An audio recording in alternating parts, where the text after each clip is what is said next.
Hey guys, welcome back to Gavin's Garage. In this video, we're going to continue the testing of the Igen4500. We're going to do the load test. We're going to use my RV to do that load test. So the 4500, if you have a 30 amp travel trailer or RV, you'll find that most people love the 4500s. That gives you a true 30 amp output. So you could power everything in your RV. And that's the reason most RVers love the 4500. It gives them that 30 amp they're looking for. So let's go ahead and get the generator started. Okay, and let's get this test started. Okay guys, so let's get the test started. First thing we're gonna do is we're gonna connect a bonding plug to the generator. This plug closes the ground, so you're able to use a surge guard with your generator.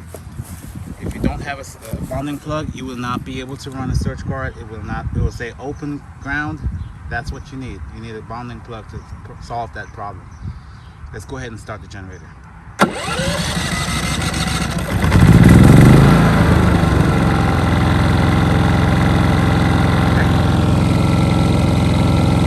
once you got power, the surge guard is going to start the countdown.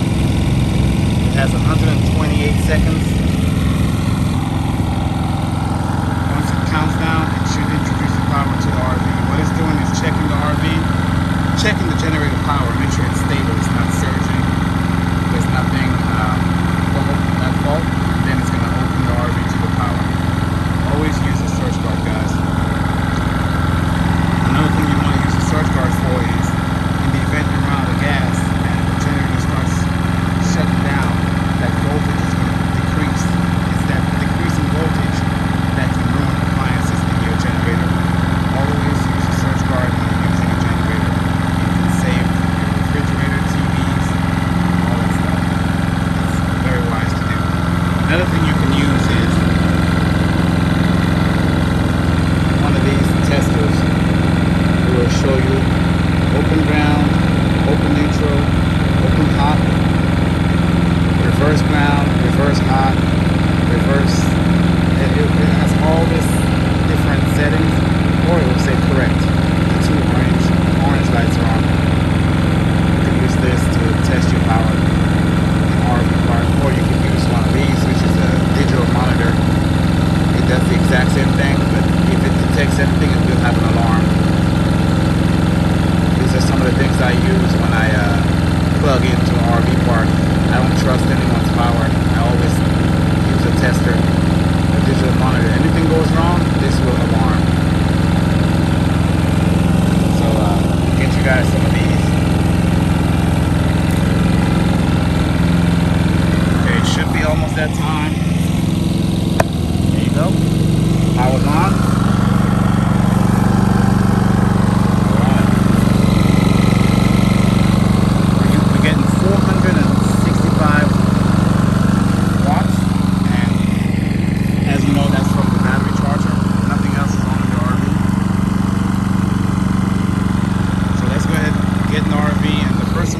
Turn on the AC. Turn on the front one first.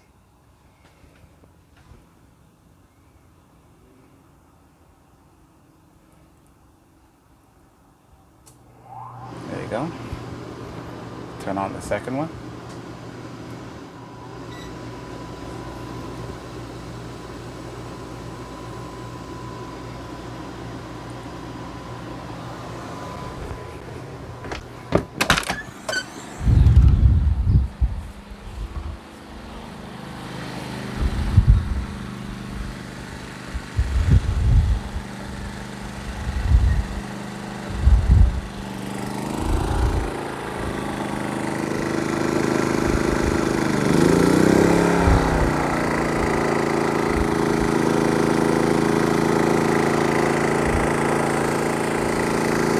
The Westinghouse does have its own power gauge.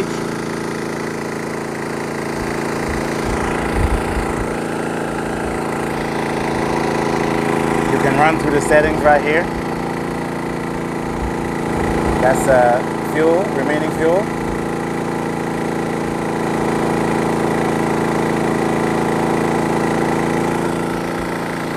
That's exactly right too. You can see the mine showing 2.61, this one showing 2.68. Both ACs running. All right guys, we got both ACs running, all the TVs running.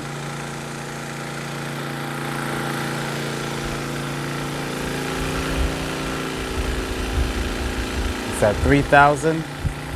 Remember, this generator has a 3,700, so it's up there at about 75% right now.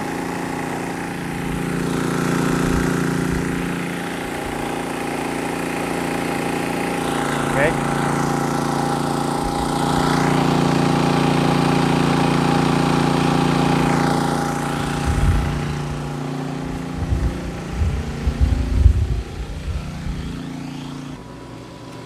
Let's see if we can run the microwave.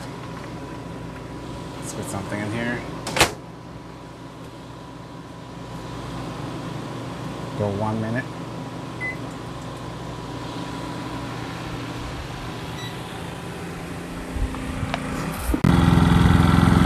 Okay guys, so we overloaded the Westinghouse by the 2 AC and the microwave. I knew it could not run it, but I wanted to just try and overload it. The proper way was to run 1 AC, which pulls about 12 to 15, and the microwave that pulls about 12 to 15 as well, to get your 30 amp. You always want to stay right at 30 amp.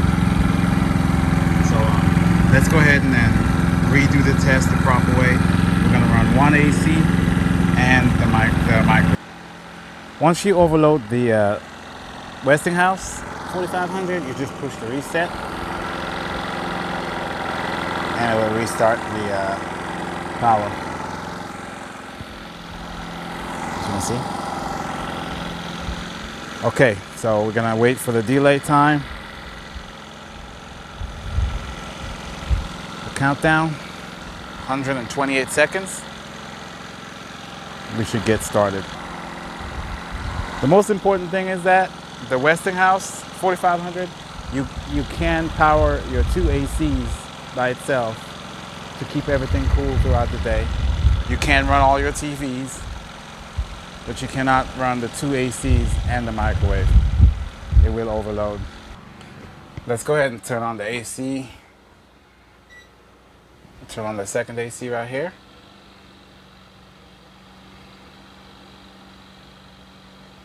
Wait for that AC to come on. We already have something in the microwave. Okay. All right. AC's on. Let that settle for a minute. Now we're gonna turn on the microwave. We're gonna put 1 minute on the microwave.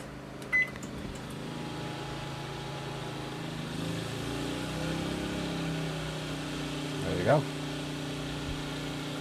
We got 1 AC and the microwave. See what it sounds like.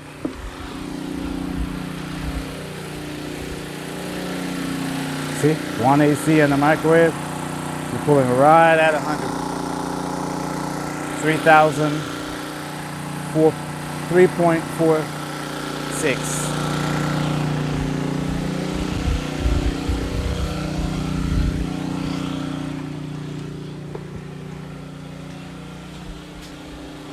All right. Okay, guys. So that was the AC, the refrigerator.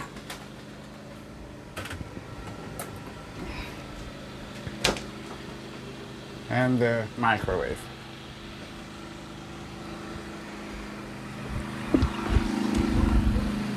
Okay guys, this has been the load test of the Igen4500. Guys, if you like this video, go ahead and give me a thumbs up. And if you have not subscribed yet, go ahead and subscribe to my channel. We're gonna be load testing another generator, the Cummins Onan 4500, which is identical to the Westinghouse 4500. So that should be coming up in the next video. I'm also gonna put those 2 generators together, parallel them, and see exactly what we can run with 2 4500s in parallel. So if you like that, go ahead and subscribe. And that's the kind of videos you can expect from Gavin's Garage. Thanks for watching and have a blessed day. Bye.